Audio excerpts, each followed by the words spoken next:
pada saat itu bagaikan domba. Saya bawa kitabnya ini. Ditahrij di dalam kitab ini. Akan datang suatu zaman pada umatku di mana pemimpinnya bagaikan singa. Apa yang kita tahu dari singa? Apa yang kita tahu dari singa, para bapak? Buas. Yang lain? Singa itu terkenal dengan sebutan raja hutan, betul? Terkenal dengan sebutan raja hutan. Ada tidak pemilu di hutan, singa tetap rajanya. Mereka yang pemilu, mereka tetap singa jadi raja, betul? Dan ketika singa jadi raja, apakah karena kebijaksanaan singa? Singa menjadi raja hutan, apa karena kebenaran singa? Kebijaksanaan singa? Tidak. Singa menjadi raja di hutan karena kekuatan. Karena dia yang paling kuat, maka dia menjadi raja di hutan. Betul? Maka celakalah ketika singa menjadi raja di hutan. Kuda, tinggal di kuda. Ketika singa bertemu dengan kuda, yang dimakan siapa? Singa apa kuda? Kuda. Padahal kuda rakyat hutan. Betul? Ketika singa bertemu dengan rusa, yang dimakan singa apa rusa? Rusa yang dimakan sama singa. Rusa rakyat hutan, betul? Rakyat hutan. Begitulah ketika singa menjadi raja hutan, habis rakyat hutan dimakan. Nah, Rasulullah mengibaratkan akan datang satu zaman pada umatku di mana pemimpin mereka bagaikan singa, habis rakyatnya dimakan. Geus beak dana dikorupsi, ayeuna dana wakaf rek dipake. Aduh, kan saleh teh. Allahu Akbar. Wa qudatuhum kadziab, dan menteri-menterinya bagaikan serigala. Saya hanya membacakan hadis. Kalau saya telah menerjemahkan, sok pang terjemah ke dia. Menteri-menterinya bagaikan serigala. Seperti apa serigala? Licik. Dia menjilat ke atas agar posisinya aman. Bahkan diangkat tetap menjadi ajudan, menjadi menteri. Maka dia suka menjilat ke atas supaya dapat posisi. Dahaya ngarasan daging singa nya. Siga nu di daharku singa, tah serigala. Tapi dia kejam ke bawah. Supaya dapat santapan pun dia nyamar. Dan dia tidak segagah singa, tidak sekuat singa, tapi dia punya akal. Licik dia, nyamar. Karena butuh dana umat Islam, pakai kerudung. Betul, kan butuh umat Islam. Bahkan akan menegakkan bank syariah. Kela, itu jadi mengarah ke khilafah itu. Ternyata mereka akan mendirikan khilafah. Allahu Akbar. Nah itu menterinya bagaikan serigala. Ketika di depan serigala ada kawanan domba, nyamar tuh serigala jadi domba. Maka muncul istilah serigala berbulu domba. Ayeuna menteri nak make kerudung, dah butuh dana wakaf. Jang proyek 27 triliun. Dibiayai dengan dana wakaf. Pakai kerudung kan, tuh nyamar jadi akhwat. Allah. Wa qudatuhum kal kilab, dan hakim-hakimnya, penegak hukumnya bagaikan anjing. Bagaikan anjing. Pertanyaannya, anjing bersahabat dengan siapa? Anjing bersahabat dengan yang ngasih daging, betul? Siapapun dia, kalau ngasih daging, balad. Celakanya kalau anjing jadi penjaga rumah, tidak bisa membedakan mana tamu, mana maling. Betul. Walaupun yang datang tamu, tapi temawa daging. Komo tamu nak datang ti Arab, karek balik ti Arab, temawa daging, digonggong taku anjing. Betul. Digonggong tada sama anjing. Iya, karena tidak ngasih daging. Walaupun sebetulnya sudah jujur membayar denda 50 juta kan. Taku sabab temere daging teh dan ti Arab teh benci, tetap di penjara. Digonggong. Sebaliknya ketika yang datang maling karena bawa daging, aman, silahkan masuk. Karena bawa daging, angpau. Maka habis harta rumah orang yang dijaganya, majikannya dimalingin, emasnya dimalingin, nikelnya dimalingin, minyaknya dimalingin, listrik dimalingin, ayeuna dimaling, dana wakaf rek dimalingin. Karena dikasih angpau, karena dikasih daging, aman tuh maling. Terjadi tidak hari ini?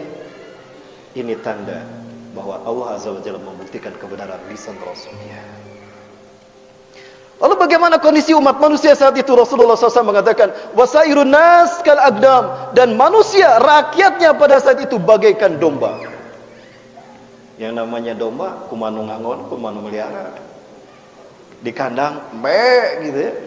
Dibawa ke padang rumput, tarik. Dibawa ke tempat pejagalan, mau disembelih itu domba. Apa yang domba ucapkan? Pasrah kan? Maka bagaimana domba bisa hidup di tengah-tengah singa, serigala dan anjing? Bisa hidup tidak? Demi Allah, kita hari ini bagaikan domba.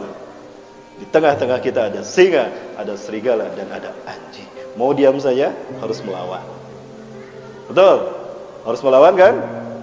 Agar kita tidak menjadi bangsa. Allahu Akbar. Baik, Bapak Ibu rahmati Allah. Kembali pada hadis lain. Yang ketiga, aku meminta kepada Allah agar umatku tidak dibinasakan oleh umatku juga, tapi mereka zalim, mereka yang kuat, menghabisi yang lemah. Ini Allah tidak kabulkan. Pertanyaannya, kenapa Allah tidak mengabulkan? Baik, kita kaji. Ini ada umat Rasulullah SAW kuat, yang ini ada umat Rasulullah lemah. Nah, Rasulullah meminta agar yang kuat ini tidak menzalimi yang lemah. Tapi tidak terjadi, dan Allah tidak mengabulkan doa Rasulullah. Jangan kau hancurkan umatku ya Allah, karena mereka lemah, lalu mereka dihancurkan oleh umatku sendiri yang zalim. Allah tidak mengabulkan. Kenapa Allah tidak mengabulkan doa ini? Nah, ini pelajaran buat kita. Ada yang tahu? Baik, kita bedah ayatnya. Munibina ilaih, kalimatnya isim fa'il. Munib artinya continue, selalu bertobat kepada Allah. Wattaquhu, dan bertakwa kepada Allah. Waqimus shalah, dan selalu dirikan salat. Dirikanlah salat. Pertanyaan saya, 3 perbuatan ini, selalu bertobat kepada Allah, bertakwa dan mendirikan salat, perbuatan siapa? Orang kafir apa orang Islam? Orang Islam. Yakin? Yakin ya? Saya bertanya berdasar keyakinan. Yakin, Bu? Yakin. Baik. Lalu kenapa di akhir ayatnya wala takunu minal musyrikin, dan jangan kamu termasuk orang musyrik? Jangan kamu termasuk orang musyrik. Wah, kan sudah taubat, kan sudah takwa, kan sudah sholat, kenapa masih dilarang musyrik? Mungkinkah orang itu tidak paham tentang musyrik? Tidak mungkin. Oh, kalau begitu berarti kemusyrikan ini bisa dilakukan oleh orang yang suka taubat, takwa dan sholat. Betul? Ya. Pertanyaannya, kemusyrikan macam apa yang bisa dilakukan oleh orang yang sudah sering taubat, takwa dan juga sholat? Ada ayat berikutnya, 32. Minal ladzina farraqu dinahum wa kanu syi'a kullu hizbin bima ladaihim farihun, yaitu orang-orang yang memecah belah agama mereka menjadi bergolong-golongan. Setiap golongan merasa bangga dengan apa yang ada pada mereka. Ingat, lihat kalimatnya, farraqu dinahum, ra-nya ditasydid, liyadullu 'alal kasrati 'ala iksaril firaq, iftiraq, menunjukkan pada banyaknya perpecahan. Kalau faraqo tanpa tasydid cukup menjadi 2, tapi kalau farraqo banyak pecahan.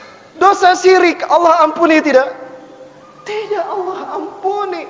Innallaha la yaghfiru ay yushraka bihi. Allah tidak akan pernah mengampuni dosa syirik.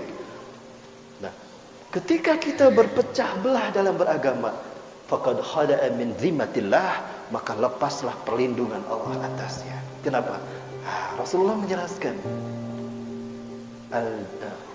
yadullahi ma'al jamaah, pertolongan Allah, perlindungan Allah ada ketika umat Islam berjamaah. Ketika umat Islam sentral komando, ada dalam satu sentral kepemimpinan, Allah lindungi.